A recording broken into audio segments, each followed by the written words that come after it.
Hello everyone. Next chapter is reproductive biology. ये जो आपका चैप्टर है इसमें हम रिप्रोडक्शन एंड ऑर्गेनिज्म के बारे में पढ़ेंगे कि सिंपली कॉन्सेप्ट पढ़ने की कोशिश करेंगे कि रिप्रोडक्शन क्या है। सिंपली आपको पता है कि जैसे एनिमल्स क्या होते हैं, एनिमल्स आफ्टर उनका एक पर्टिकुलर लाइफ स्पैन होता है, ड्यूरेशन होता है जिसमें वो अपनी लाइफ साइकिल को कंप्लीट करते हैं, ठीक है। और उनकी पूरी लाइफ साइकिल चलती है। उस पूरी लाइफ साइकिल में उनकी बर्थ होगी। सिंपली आफ्टर बर्थ ग्रोथ होता है। ग्रोथ में उनका मैचुरेशन का प्रोसेस आता है और मैचुरेशन के बाद जो है आफ्टर रिप्रोड्यूस करने के बाद जो है उनकी डेथ हो जाती है। तो ये साइकिल सिंपली कंटिन्यूस चलती रहती है। इसमें नॉर्मल क्यों ये है, रिप्रोडक्शन का सिग्निफिकेंस क्या है, इंपॉर्टेंस क्या है, क्यों रिप्रोडक्शन ज़रूरी है? बिकॉज जो स्पीशीज़ होती हैं उनकी कंटिन्यूटी को, उनकी मतलब उनके एग्जिस्टेंस को इंश्योर करने के लिए लिविंग ऑर्गेनिज्म में बायोलॉजिकल प्रोसेस होता है, ठीक है। It means it is a biological process in which an organism give rise to young ones or offspring similar to itself and maintain its continuous cycle of birth, growth and death. Okay, तो simply इसमें क्या होता है कि जो भी animals होते हैं बिफोर इट्स डेथ अपने जैसे ऑफ स्प्रिंग प्रोड्यूस करते हैं ताकि अर्थ पे उस एनिमल का एग्जिस्टेंस बना रहे, वो एनिमल्स की पॉपुलेशन मेंटेन रहे, वो ख़त्म ना हो। ओके, तो सिंपली रिप्रोडक्शन का जो प्रोसेस है, रिप्रोडक्शन में जो मेनली दो तरह के रिप्रोडक्शन होते हैं, sexual and asexual reproduction. Sexual reproduction के केस में क्या होता है, अपोजिट पेरेंट जो है, ये कह सकते हैं दो पेरेंट्स की रिक्वायरमेंट होती है। But in case of asexual reproduction single parent is capable of producing new offspring, ठीक है। एसेक्सुअल सिंपली आपने जैसे सेल डिवीजन आपने पढ़ा होगा, mitotic and meiosis cell division. तो माइटोटिक के केस में सिंपली क्या होता है, जैसे सपोज अगर आपकी सेल है, इसमें न्यूक्लियस प्रेजेंट है, फर्स्ट कैरियोकाइनेसिस टेक्स प्लेस, मतलब पहले जो न्यूक्लियस होता है वो डिवाइड होता है, ठीक है, इलोंगेट होगा and again it is divided into two nucleus, और टू न्यूक्लियस के बाद इसमें साइटोकाइनेसिस स्टार्ट होती है, और साइटोकाइनेसिस के बाद ये जो दोनों ऑर्गेनिज्म होते हैं अलग अलग ऑर्गेनिज्म में डेवलप हो जाते हैं। तो simply it is mitotic division, ठीक है। तो इस केस में क्या होता है, जो हमें ऑफस्प्रिंग मिलती है it is just identical to the mother cell की, जस्ट आइडेंटिकल होती है। इसमें कोई जेनेटिक चेंजेस नहीं होते, कोई जेनेटिक वेरिएशंस नहीं होते हैं, जिनकी वजह से जो आने वाली ऑफस्प्रिंग होती हैं वो जस्ट आपके मदर या पेरेंट के आइडेंटिकल होती हैं। मीन्स दे आर क्लोन्स कह सकते हैं, कोई वेरिएशंस नहीं होगा। पेरेंट्स के कैरेक्टर इनबिल्ड रहेंगे, उसमें वो कोई वेरिएशंस क्रिएट नहीं करेंगे। Okay, but in case of sexual reproduction variations क्यों होते हैं, क्यों हम जो सेक्सुअल रिप्रोडक्शन में जो ऑफस्प्रिंग प्रोड्यूस होती हैं वो मदर या फादर से थोड़ी स्लाइटली डिफर होती हैं। क्यों होती हैं, क्योंकि सिंपली आपको पता है कि जैसे इसमें क्या होता है, ऐसे सपोज आपकी रिप्रोडक्टिव सेल्स हैं, यहाँ पे 2n नंबर क्रोमोसोम का प्रेजेंट होता है। 2n नंबर पहले क्या होगा, इस प्रोसेस में गैमीट फॉर्मेशन होगा, यानी number of chromosome will get half, and after that वो fusion occurs and formation of zygote takes place, and zygotes after cell division जब स्टार्ट हो जाता है तो एम्ब्रियो फॉर्मेशन होता है, ठीक है। तो इन case of sexual reproduction gamete formation होता है। गैमीट फॉर्मेशन का मतलब कि सेल्स में जो नंबर ऑफ क्रोमोसोम्स होते हैं वो हाफ हो जाते हैं। तो हाफ होने से अब ये मदर से हमें हाफ कैरेक्टर मिल रहे हैं, फादर से हमें हाफ कैरेक्टर मिल रहे हैं, तो यहाँ पर जो जाइगोट बनेगा उसमें दोनों के कैरेक्टर्स प्रेजेंट होंगे। तो इस केस में ये जो यहाँ पे जाइगोट या ऑफस्प्रिंग प्रोड्यूस होगी ये स्लाइटली डिफर होगी पेरेंट से। But in case of asexual reproduction mitotic division हो रहा है, न्यूक्लियस सिंपली क्लोनिंग हो रही है न्यूक्लियस की, और क्लोनिंग के बाद सिंपली सेल जो है दो डॉटर सेल में डिवाइड हो जा रही है। तो इस केस में यहाँ पर जो दो सेल्स सेपरेट सेल्स बन रही हैं ये जस्ट आपके मदर सेल की आइडेंटिकल होती हैं। ओके, तो इट इज़ सिंपली रिप्रोडक्शन जो सा कॉन्सेप्ट है, मेनली सेक्सुअल रिप्रोडक्शन में म्योटिक डिवीजन होता है, गैमीट फॉर्मेशन होता है, and two opposite strains are required. में भी इसको आप प्लस माइनस भी कह सकते हो, मेल फीमेल भी कह सकते हो, जो भी आपको ठीक लगे। तो सेक्सुअल रिप्रोडक्शन में डबल पेरेंट की रिक्वायरमेंट होती है। Asexual single parent is capable of producing new offspring. Okay, asexual reproduction mainly जो होता है इसको प्लांट्स में और एनिमल्स में डिवाइड किया गया है। एनिमल्स के केस में सेक्सुअल रिप्रोडक्शन के 4 टाइप्स हैं, fission, budding, sporulation and fragmentation. Okay, Fission again of two type, binary fission and multiple fission. Budding may be external or internal. Sporulation में spore formation भी different types के होते हैं. And last process is fragmentation. Okay, बस it is type of asexual reproduction. और plants के case में इनको हम वेजिटेटिव प्रोपागेशन कहते हैं. May be it is natural or may be artificial.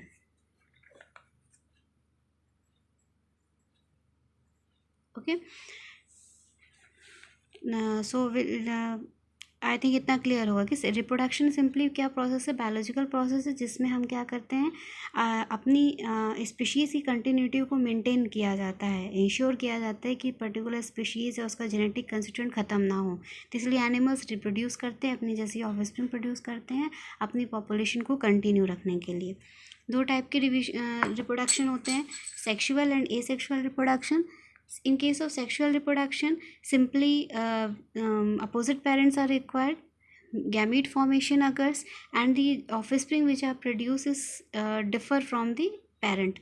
But in case of asexual reproduction, simply क्या होता है कि जो ऑफस्प्रिंग प्रोड्यूस होगी they are identical to the mother cell, because there कोई भी इसमें यहाँ पे जेनेटिक कंस्टिट्यूशन में कोई चेंज नहीं होता है.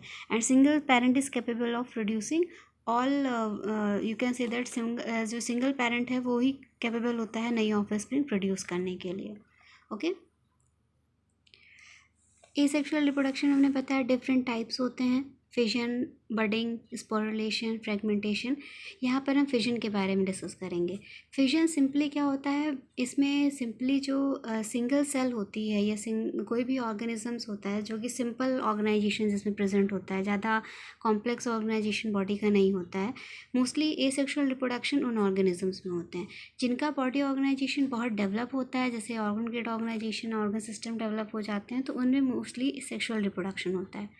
कंपेरेटिवली एसेक्सुअल रिप्रोडक्शन में कम एनर्जी यूज़ होती है, और इन केस ऑफ सेक्सुअल रिप्रोडक्शन ज़्यादा एनर्जी कंज्यूमिंग प्रोसेस है. तो एसेक्सुअल रिप्रोडक्शन में मेनली आपका फिजन आता है. फिजन में सिंपली क्या होता है कि कोई भी पेरेंट बॉडी होती है वो सिंपली, फिजन सिंपली आप कह सकते हो it is equal to mitotic division. ठीक है, माइटोटिक डिवीजन की तरह ही सिंपली होते हैं. एग्जाम्पल इसका आपका amoeba, paramecium, this are example of fission. इसमें सिंपली क्या होता है, it occurs in favourable condition. जो फेवरेबल कंडीशन होती है तो उस कंडीशन में फिजन होता है. सपोज़ ये सेल है, अमीबा की बॉडी है, यहाँ पर न्यूक्लियस प्रेजेंट है. सिंपली क्या होगा, माइटोटिक डिवीजन के थ्रू ये न्यूक्लियस दो पार्ट में डिवाइड होगा, और उसके बाद ये इन्वेजिनेशंस क्रिएट होगा, और फाइनली ये दो अलग अलग डिफरेंट ऑर्गेनिज्म में डिवाइड हो जाएगा. तो ये सिंपल इससे माइटोटिक डिवीजन होता है. वही प्रोफेज, मेटाफेज, एनाफेज, और लास्ट में टीलोफेज होती है. और टीलोफेज के कंसिक्वेंस में क्या होता है, दो सेपरेट सेल्स, दो सेल्स बन जाती हैं जो मदर सेल की हमारी आइडेंटिकल होती हैं. ओके, यहाँ पे कोई जेनेटिक वेरिएशंस नहीं होता है. ये बाइनरी फिशन बहुत स्पीड से होता है. जो सेल्स जो होती हैं बहुत तेज़ी से डिवाइड होती हैं. जितने भी लोअर ऑर्गेनिजम्स होते हैं वो फेवरेबल कंडीशन में बाइनरी फिशन के थ्रू रिप्रोड्यूस करते हैं. Multiple fission mainly occurs in unfavourable condition. Okay, unfavourable condition में होता है. इसमें सिंपली क्या होता है, सपोज आपकी ये सेल है, it contains nucleus and cytoplasm. Okay, तो इसमें सिंपली क्या होता है कि जब एडवर्स कंडीशन होती है, तो एडवर्स कंडीशन के केस में क्या होता है, इसके चारों तरफ एक लेयर बन जाती है, इसको हम सिस्ट कहते हैं. और सिंपली इसके अंदर जो न्यूक्लियस है रिपीटेडली डिवाइड होता चला जाता है. कई सारी ये मतलब ये आपकी बाउंड्री, आउटर बाउंड्री सेल की वही रहेगी, प्लाज्मा मेम्ब्रेन आपकी वही रहेगी, लेकिन अंदर जो न्यूक्लियस हैं वो रिपीटेडली डिवाइड होते जाएंगे. ठीक है, और ये जो मदर बॉडी है, मदर बॉडी जो है इसको प्रोटेक्ट करने का काम करती है. और जैसे ही ऑनसेट होती है, फेवरेबल कंडीशन वापस आती है, तो जैसे ही फेवरेबल कंडीशन होगी ये पूरा वॉल डिज़ोल्व हो जाएगी. और वॉल डिज़ोल्व होने के बाद इट ब्रेक्स, एंड सिंपली जो न्यूक्लियस है surrounded with small amount of cytoplasm, ये जो है आपका बाहर रिलीज़ हो जाएगा. और फिर हर जो सिंगल सेल होती है या सिंगल जो यहाँ पर डॉटर सेल्स बन रही हैं, ये डॉटर सेल जो है वो नए ऑफस्प्रिंग प्रोड्यूस करने के लिए कैपेबल होती हैं. ओके, तो it is simply multiple fission. It occurs in Plasmodium. Mainly unfavourable condition में होता है. बाइनरी फिशन केस में आपने पढ़ा था कि न्यूक्लियस डिवीजन के बाद, जैसे आपने सेल डिवीजन पढ़ा होगा, तो 2 प्रोसेस होते हैं, कैरियोकाइनेसिस एंड साइटोकाइनेसिस. तो कैरियोकाइनेसिस से पहले न्यूक्लियस डिवाइड होता है, देन साइटोप्लाज्म में डिवीजन होता है. तो यहाँ के केस में karyokinesis is followed by cytokinesis. में पहले न्यूक्लियस डिवीजन होगा, उसके बाद साइटोप्लाज्म डिवीजन होगा. लेकिन यहाँ के केस में सिंपली क्या होता है, कैरियोकाइनेसिस ही होती है, साइटोकाइनेसिस नहीं होती है. सिंपल न्यूक्लियस डिवाइड होते चले जाते हैं. जो बाहर अनफेवरेबल कंडीशन है, तो मदर बॉडी इसको प्रोटेक्ट करती है, और इसके इस लेयर के अंदर जितने भी न्यूक्लियस, जो भी न्यूक्लियस प्रेजेंट है, वो मल्टीपल टाइम में डिवाइड होगा. और जैसे ऑनसेट कंडीशन होगी, फेवरेबल कंडीशन होगी, ये वॉल ब्रस्ट हो जाएगी, और जितने भी न्यूक्लियाई हैं, डॉटर न्यूक्लियाई हैं, वो आपके बाहर रिलीज हो जाएंगे. और हर जो न्यूक्लियाई है वो फिर से नए प्लाज्मोडियम में कन्वर्ट हो जाता है, या नए ऑर्गेनिज्म प्रोड्यूस करता है. ओके, तो it is simple fission process. Fission 2 तरीके का होता है, बाइनरी फिजन, मल्टीपल फिजन. यहाँ हमने बताया कि बाइनरी फिजन में इस तरीके से डिवीजन हो रहा है, तो इट में भी जो प्लेन होता है, मीन्स किस डायरेक्शन में डिवीजन हो रहा है, उस बेस इसको अलग अलग डिवाइड करते हैं. जैसे इरेगुलर, जैसे अमीबा केस में इरेगुलर होता है, कहीं से भी साइटोकाइनेसिस हो सकती है, डिफाइंड नहीं है. ट्रांसफर केस में जो डिवीजन होगा साइटोकाइनेसिस, वो इस डायरेक्शन में होगी, और लॉन्गिट्यूडनल में इस डायरेक्शन में होगी. Okay, wait. जैसे यहाँ आप डायग्राम में देख सकते हो, ये प्लेन एरिया है. प्लेन एरिया में इस डायरेक्शन में अगर डिवीजन हो रहा है, ऐसे अगर डिवाइड हो रहे हैं अगर ये, तो सिंपली ये आपका क्या हो जाएगा, transfer binary fission. But Euglena case में देखो लॉन्गिट्यूडनल डिवीजन हो रहा है. ये आपकी अलग सेपरेट सेल है, यहाँ से एक सेल इस तरीके से फ्यूचर एक बनता है, और पूरी जो है एनिमल बॉडी को 2 पार्ट में डिवाइड करता है. ठीक है, इस तरीके से देखिए यहाँ पे, जैसे ये सिंगल, ये आपका सिंगल ये एनिमल है. ठीक है, इसमें फिजन धीरे धीरे स्टार्ट होगा. पहले जितने भी ऑर्गन्स हैं वो डुप्लीकेट होंगे, डिवाइड होंगे. फिर उसके बाद ये सिंपली क्या होगा, ये आपका जब सारे ऑर्गन डुप्लीकेट, जैसे 2 फ्लैजिला देखिए बन गया. ठीक है, आपका इस तरीके से सारे स्ट्रक्चर डबल हो गए. डबल होने के बाद यहाँ से धीरे धीरे फ्यूचर यानी साइटोकाइनेसिस स्टार्ट होगी, और फाइनली ये धीरे धीरे होते हुए इसको अलग 2 ऑर्गेनिज्म में डेवलप करेगी. ओके, तो ये आपका प्लेन के अकॉर्डिंग अलग अलग डिवाइड किया गया है. तो फिजन मेनली इरेगुलर भी हो सकता है. इरेगुलर इन द सेंस, जैसे अमीबा के केस में may be transverse as in planaria, and may be longitudinal as in euglena. Okay, binary fission mainly आपका जो है, जो आपका फिजन होता है, बाइनरी फिशन जो होता है वो आपका फेवरेबल कंडीशन में होता है, जब फूड वाटर सफिशिएंट अमाउंट में प्रेजेंट होते हैं.